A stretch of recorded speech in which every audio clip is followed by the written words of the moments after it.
Mana biza korzinkaga narsalarimizni yig'ishni o'rganib oldik. Ana endi bu korzinkaga yig'dik degani to'liq zakaz qilib bo'ldik degani emas. Ana endi navbatdagi qiladigan ishimiz mana bu korzinkadagi mahsulotlarimizni endi rostakamiga sotib olish. Xo'p, buning uchun biz mana savatchaga kiramiz. Mana savatchada ko'rib turgan bo'lsanglar, mana narsalarni yig'ib chiqqan narsalarim mana sumka, oyoq kiyim, shim, zontik ko'ylaklar.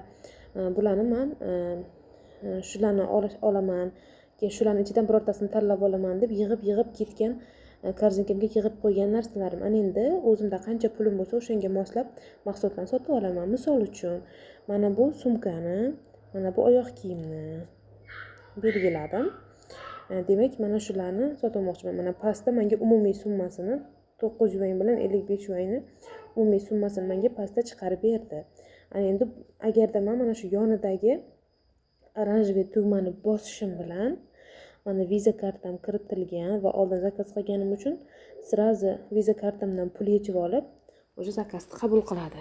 Ya'ni menga sotadi mahsulotini va jo'natishni boshlaydi. Qolgan mahsulotlar mana turaveradi. Men buni anchadan oldin yig'ib qo'ygan narsalar ham korzinkada turibdi. Korzinkada narsalarimiz turaveradi har doim. Qachon pullaringiz bo'lsa, bemalol tanlab chiqqan narsalarni zakaz qilib, mana shu yerdan bosib, belgilab, pulini to'lab olsanglar bo'ladi.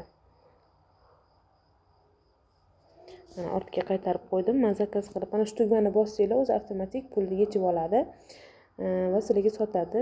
Men bu narsalarni sotib olganim uchun hozir bu tugmani bosmadim.